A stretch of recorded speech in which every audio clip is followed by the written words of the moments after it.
Namaste. Hmm. Well, approaching the life divine thematically, we began with the concept of being. What is, perhaps what is not. We've looked at how he approached the theme in the first part of the life divine in book one, and we'll no doubt return to that.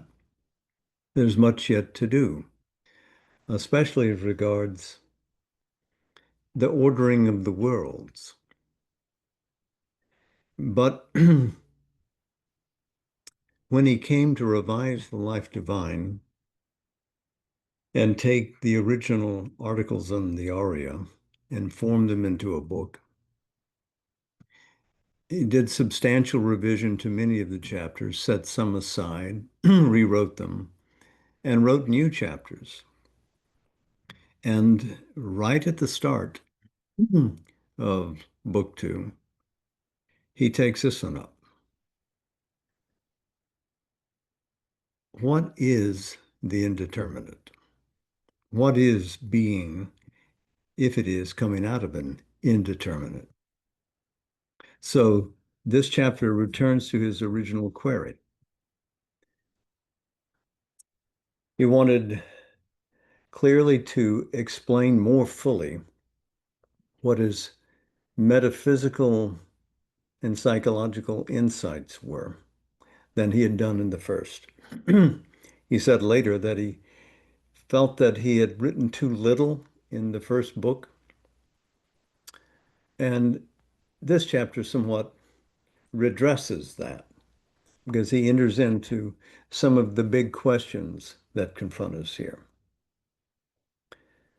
For instance, if consciousness force and aspects of Sat Chit Ananda, Sat, real existence, Chit, consciousness, and therefore consciousness force, and Ananda, delight, are the way that we can describe to the mind what that triune transcendent reality is.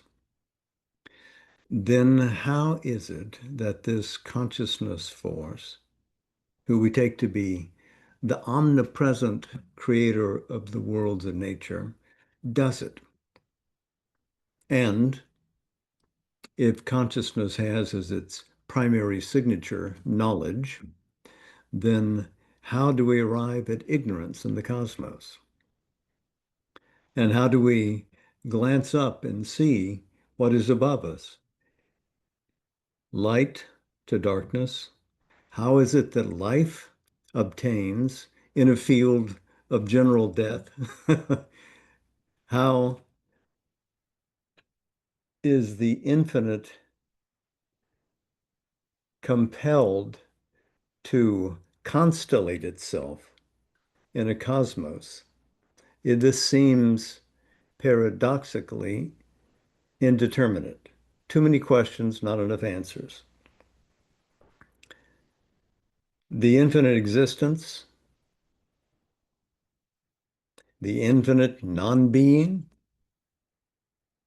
the boundless finite, all these terms are indeterminate, and all of them can be used as a beginning point for us to explore what is the nature of the universe. So, how then are determinations made?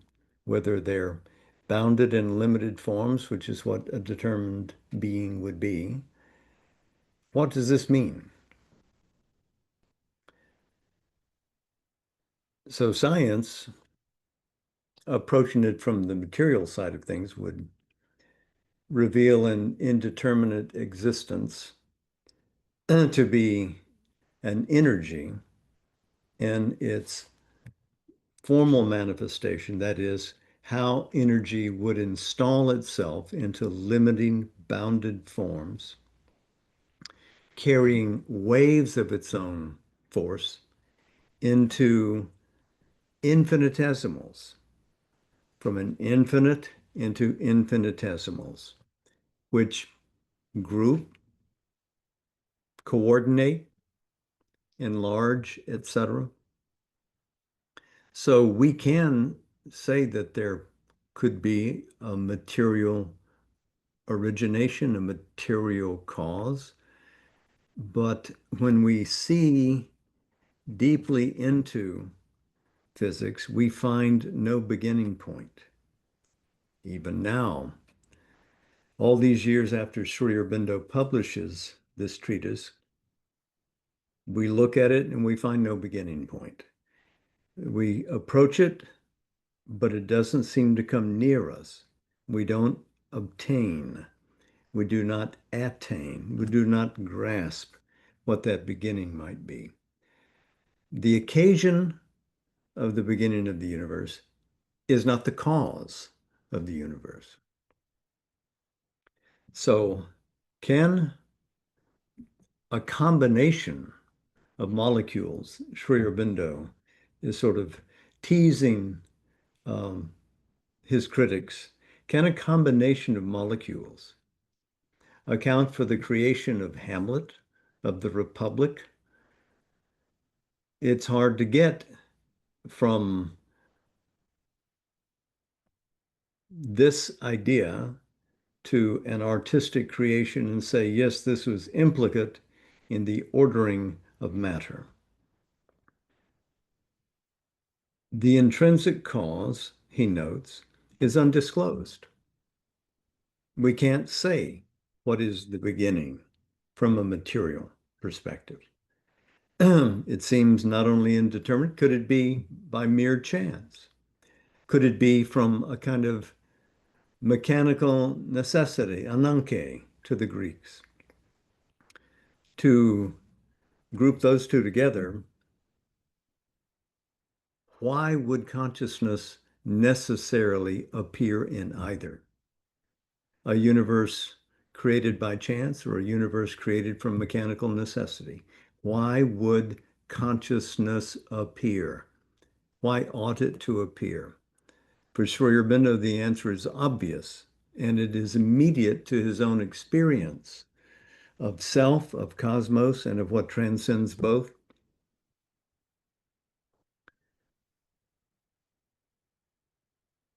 If it comes, if consciousness emerges, appears in matter, then it must be originally concealed in matter.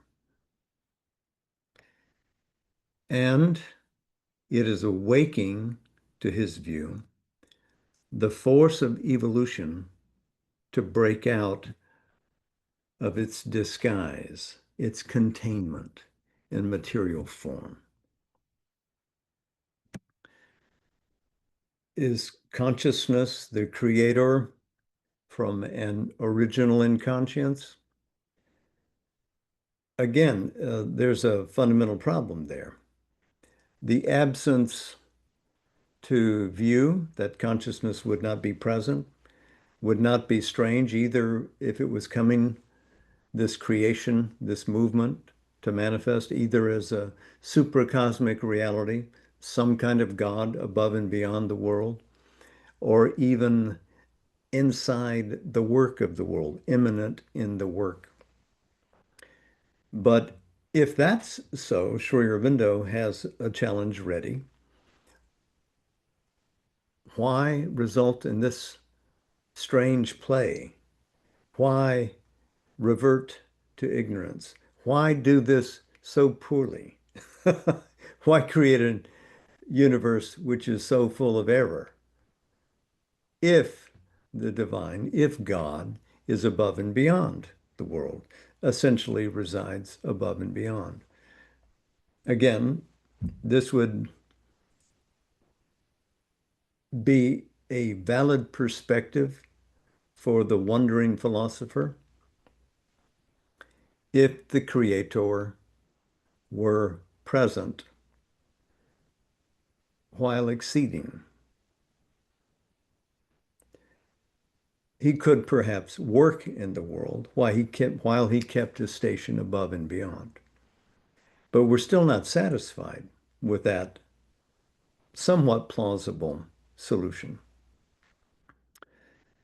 So for Sri Aurobindo, there is a secret consciousness force, Chit Shakti, which builds up through its frontal energy, the energy at the front of its apparent manifestation, the means of an evolutionary unfolding in the universe, that its energy behind makes itself come forward, manifest, to go back to the old term that he loves, rather than creation.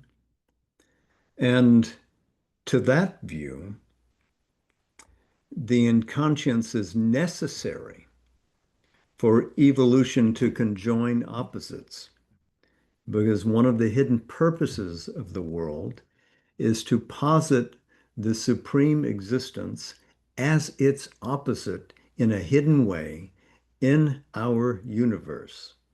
And then, through a process of development, to reveal all its many splendors as it marches back towards reunification with itself above, to conjoin the opposites, to reconcile and harmonize.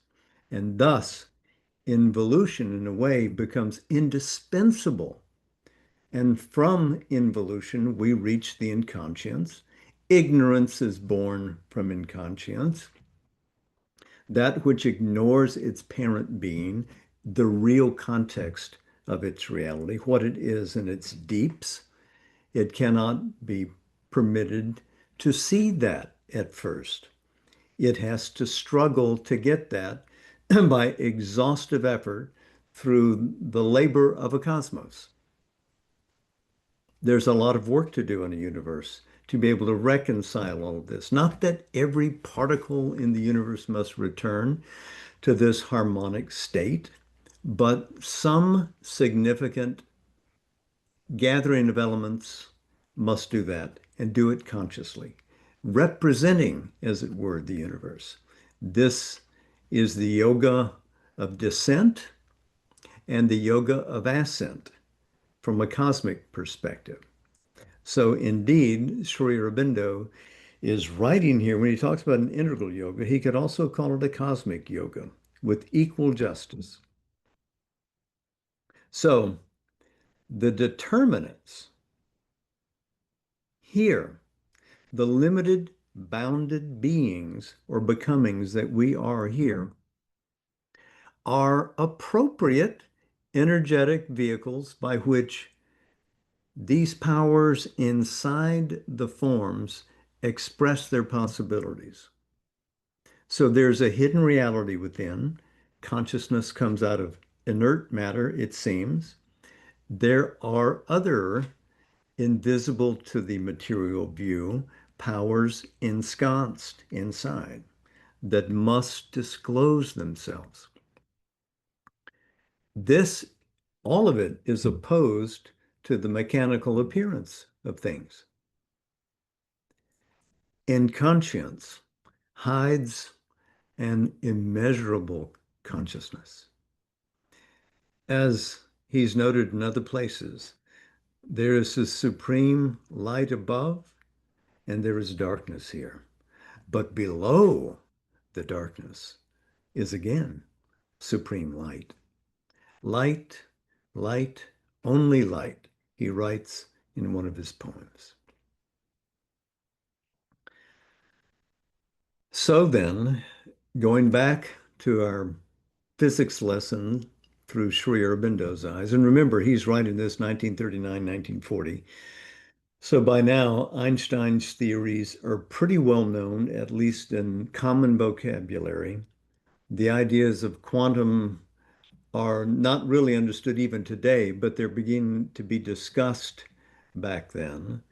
And so he's able to take elements of that vocabulary and bring it into what would be an integrated view of essential being, manifest being, and what we're doing here in this manifest being.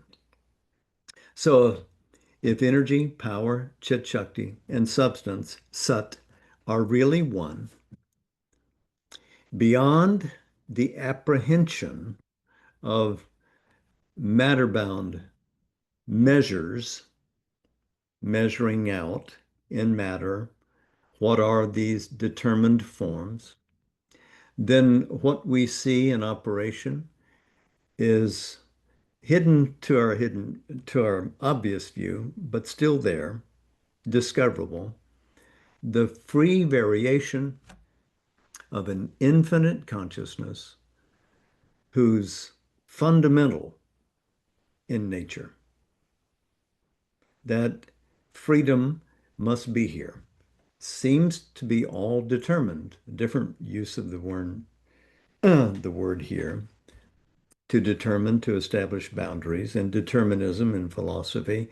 Um, if there is X, there must be Y. If there is a cause, there must be an effect, and there's no gainsaying it, and you can't do anything about it once the thing starts rolling. So everything that you do is determined down to your last thought, what you had for dinner last night, and when you will die tomorrow. Haha, that's a joke. All determined in advance. What we have is an arrangement of the cosmos in which quality and its properties in form express almost with a mathematical precision the inner content and projection of what is this processive substance, this moving energy matter. And this coheres somehow and yet moves. This is ascertainable to the mind at the material level. We can understand it from there. But there is more that's going on there. Because for Sri Aurobindo, it's that the real idea, and you'll remember this from our study in the Veda, the Rita, the ordered conscious being, Rita Chit, is present and processive in the energies which live and take material form. That real idea is not born within this cosmos. Really, it comes from beyond. So there inheres, even in material form, not a latent idea. It's not inactive. It's as active as it is permitted to be in cosmic form. But it comes from that realm of being that Sri Aurobindo calls the supramental. And the supramental is that fashioning in beautiful form of the illimitable powers, potentialities of Sat Chit Ananda. Always we're returning to this concept. Sat, what is real? What is existence? Chit, what is conscious power? And Ananda, what is delight? So this is a Platonic idea that it starts there above in this world of ideas to Sri Aurobindo. They're not just flimsy ideas or vacant or vagaries of some kind of consciousness. They are real, forceful, powerful, and they affect themselves. They are self-effective, self-formed determinations of a supreme consciousness. And then from that, we have the infinitesimals, which are compact with conscious and psychological powers, not again visible on the surface. They can't be seen in material form until they begin to evolve.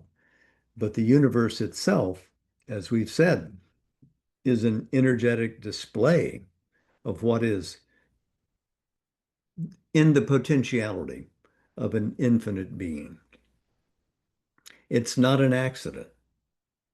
And the body, too, the body is included in this view, even in its physiology, even its psychological powers emerge as self-awareness grows.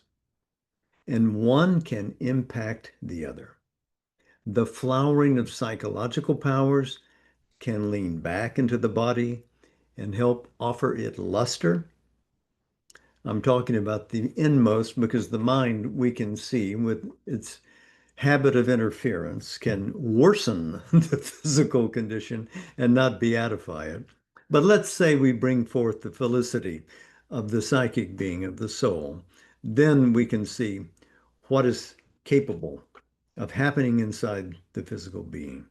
As it becomes comfortable in its interiority, reaches up to a transcendence beyond it and invites into it the higher mental powers and those that reach up all the way to these sublime levels of supramental light.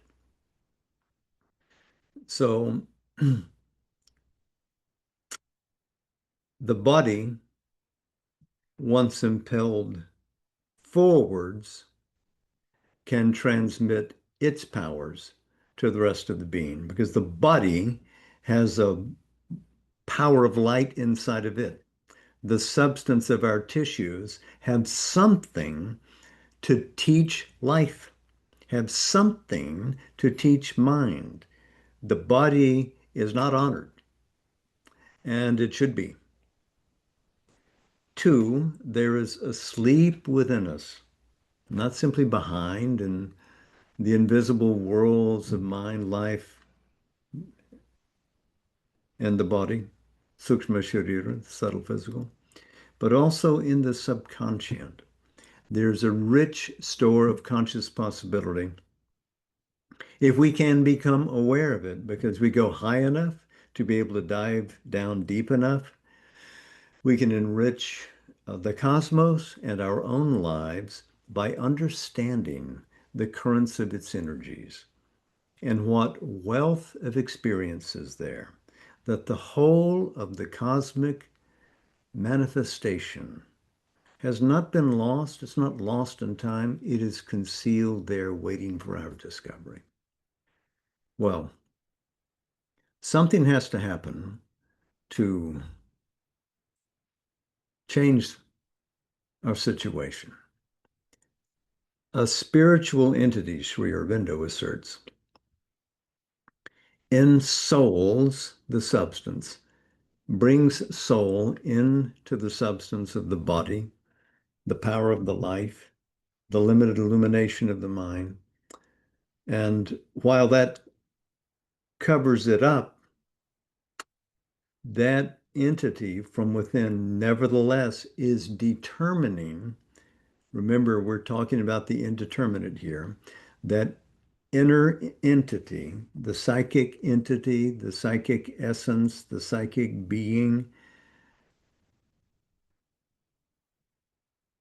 in a kind of secret collocation with the sublime being above, the central being, determines what is going on in our mind, life, and body. So far from having tragedies fall upon us and block our path, etc., these are the very instruments and experiences that we wished to have. Yes, it was above that we asked for it, ordered it from a divine menu, and it was delivered to us here. Huh. And it's what we need for our own growth to accept and overcome these and again cancel out the discords and bring forward the hidden concords that will resolve these situations, always to make all things into honey. Hmm. That entity's fulfilling appearance can override our limiting boundaries And if we bring this to the universal level, make it not simply our personal quest, but recognize that we are ablaze in service to self, society, and universe all at once, then we can begin to understand how the perplexities of the mind surveying the original questions is puzzled and why its questions need not and cannot be answered. What is true is that it's inevitable that we must override contrary phenomena by developing a greater awareness. Huh. But that we cannot establish from the material end of the cosmos. We have to go inside. We must evolve into self-enlightenment. Light within us will unfold itself as we grow. There may be moments of spasm where we have to reach and grasp and with difficulty exert ourselves and attain a goal. But when several goals have been attained, the process becomes much easier, even though we're also working at deeper levels, dealing with the inconscient in the universe. Nothing's ever easy. We didn't ask for it to be easy. Sri Aurobindo obviously discusses in this chapter why life and mind cannot find the source of a solution. The mind, however, must be our instrument of ascent. So first, we have to silence it so that we can view from behind the universal structure. Sri Aurobindo then is bringing into this what is really a cosmic scheme, the old Sankhya school, and its fundamental insight that we see even the subtle realms, let alone the obvious features of the universe, as powers distributed and not born from mind seen universally or subtly. He's saying, in other words, that we have to take the poise of the Purusha, the conscious person who simply can look without involvement. And then, once free from identification, and this is first done at the level of the mind. So, Manomaya Purusha first. And then once this is done, the Purusha can move from being a witness to a different role and can command and confirm as well as reject. This implies that both Purusha and Prakriti have reached a stage where they can realign their relationship. What seemed to be antagonistic, what seemed to be dualistic, is found to be a deep partnership, a shared sovereignty between Purusha acting as Prakriti and Prakriti awakening to the conscious power of Purusha within. They reconnect. The cosmic question remains, though, about determinability. And it doesn't necessarily resolve itself with the Purusha view of things. We need a totality of consciousness beyond the individual and universal mind, the overmind, beyond mind. Sri Aurobindo notes, offers a more masterful sight. It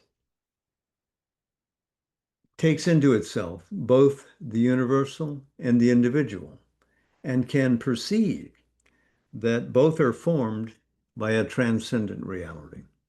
The individual expresses itself in a cosmic context, transcending the lower forms and arriving at a uniform truth, or I would say a harmonizing truth.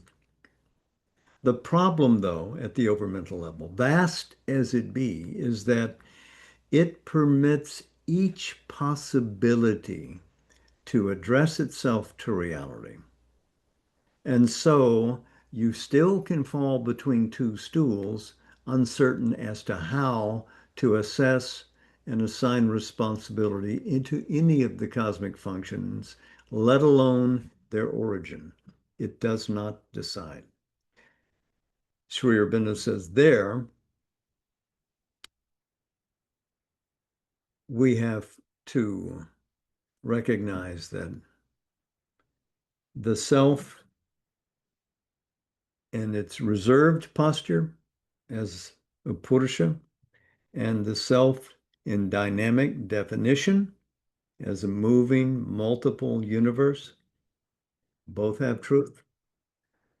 One can lean towards the nirguna without quality aspect of Vedanta, the other to the saguna quality or aspect of Vedanta, which says that all is real, all is a figuration of a positive supreme. Each of these can be resolved into an absolute beyond the apparent twinning of them. The first nirguna would be devoid of definition. The second, the saguna, would speak to transcendence, universality, individuality. Both are true. Where the overmind can't decide and lets you choose either one, Sri Aurobindo says we have to step beyond it. Because if the one is true, if the absolute is indeterminable, then no real cosmos is possible. And yet it is here. We're sitting in the cosmos, looking at each other over waves formed subtly and shared collectively. The universe is here. Sri Aurobindo concludes that the overmind cannot be the final step. Although it offers a grand unification in some ways, the permission for anything to believe whatever it wants, that's still not the answer that is possible for us. We seek the supramental. At once, the self-awareness and the power of self-determination. It is both. It is an infinite of being and consciousness and power, Satchit Ananda expressed, of repose, quiet, Shiva absorbed in his infinity, and self-definition infinitely, Vishnu becoming the vast universality, settled on the ground of delight. So creation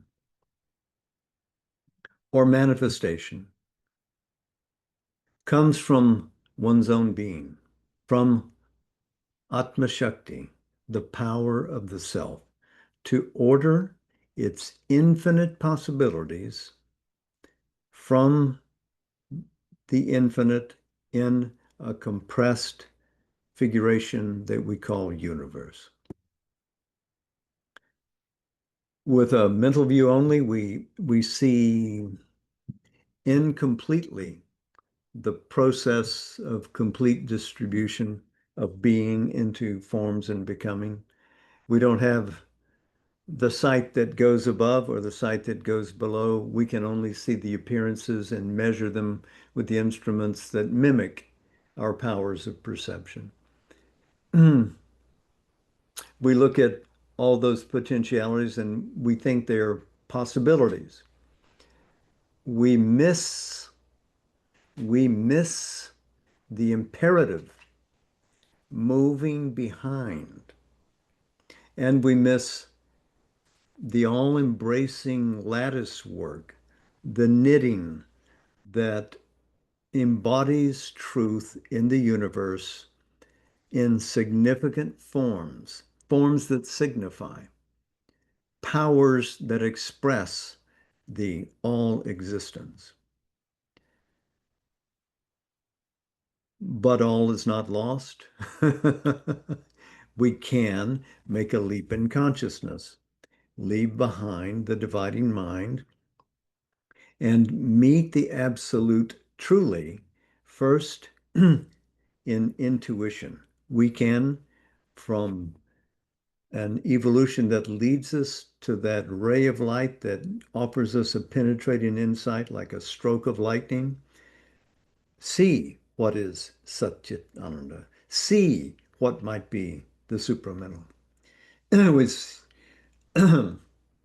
we can experience Satchit Ananda, separate them into three, triangulate them from the overmind and mind levels to the supramental view to which we must somehow and eventually ascend. They are inseparable. Love, joy, beauty, knowledge, will, all are powered by true being. And that we must know by identity. The knower, the known, the knowledge must unite. There it will. The lover, the beloved, and love must unite. There it will. Will, goal, force must unite. There it will. We have to awaken to what we truly seek. Leave behind the middling answers and advance to the reality behind that reveals, empowers, and delights.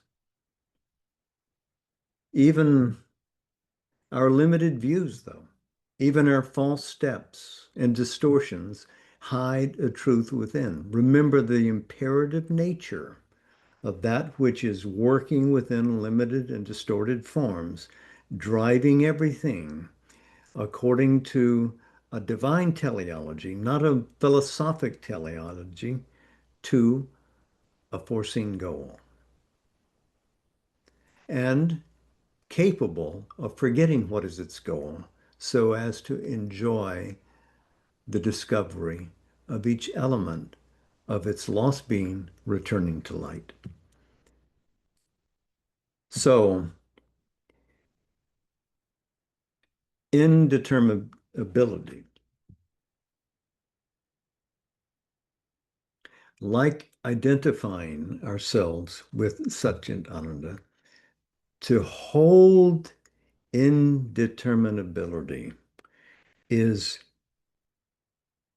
beyond value and is also a demand of the soul. The absolute cannot be bound. And as we are an expression of the absolute, we almost find ourselves in bound conditions always. But when we become spiritually free or released into the experience of the Atman and rise into that beyond even the positive nature of being, then we have achieved something. So there, on that ground, you see, Sri Aurobindo offers an integrative view and an integrative experience that he had, and he's interested in sharing it with all, because there, the idea of a Vedantic reality is genuine. There, the idea of a void in which there is no being is a reality. And the two great schools of India, Vedanta and Buddhism, are both exceeded in the formulation of this spiritual experience. We cannot be caught in the nets of the past. We are not being fished for by these schools of philosophy. We have to elude these nets to find out what else is in the ocean of being. So, this absolute cannot be bound. It is the necessary condition so that exceeding everything is possible. It is the asat beyond sat, if such words make sense. And we see this mentally as non-being, nirguna, but all of this coincides in a greater reality. By this realization, the soul participates in the dynamic liberty and prepares for the vault upwards into the supramental identity while mastering the ranges of manifest being. Sri Aurobindo writes, all aspects of the omnipresent reality are rooted in the Supreme. You remember how book one is titled The Omnipresent Reality. We haven't escaped that. Whether we're beyond the universe, beyond Sat Chit Ananda, lost in whatever asat signifies, or here in a material encasement we call our body, it is the same reality, not different, not two. This is full Advaita, Purna Advaita.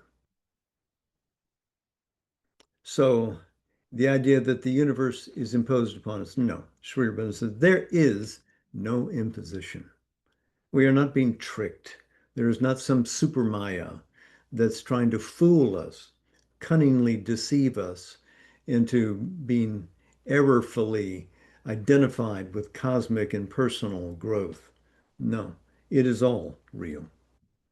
Individual being and world being are both spiritual in origin. Both the cosmic and the supracosmic exist in oneness in terms of knowledge, in terms of power, in terms of the aesthetic experience. So there are no demarcations that ultimately derive. Instead, there are interfused realities. Sri Aurobindo writes, nothing can manifest that is not justified by some self-power of the original and omnipresent reality.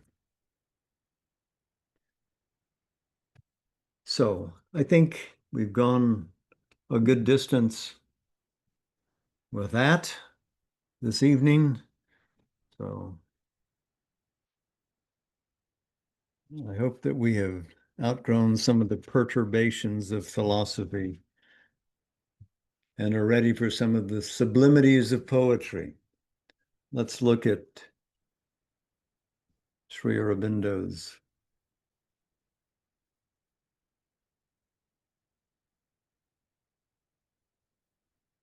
poem, Savitri.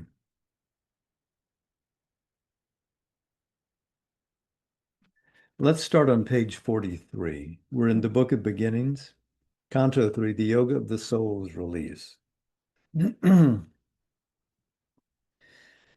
Once only registering the heavy tread of a blind power on human littleness, Life now became a sure approach to God, existence a divine experiment, and cosmos the soul's opportunity. The world was a conception and a birth of spirit in matter into living forms, and nature bore the immortal in her womb, that she might climb through him to eternal life. His being lay down in bright immobile peace, and bathed in wells of pure spiritual light.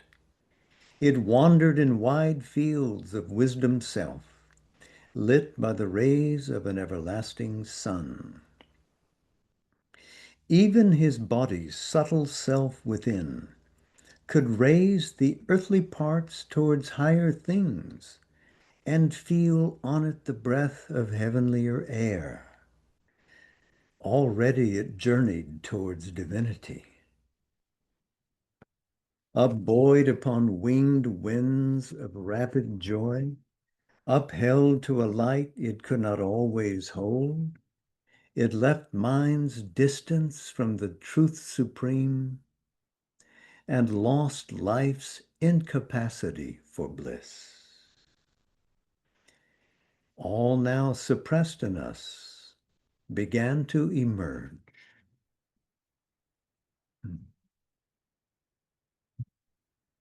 So, namaste. Good to be with you again. I wish you well. Much love to you. Be joyful, creative, and full of light. Hmm. Namaste. Jai Ma.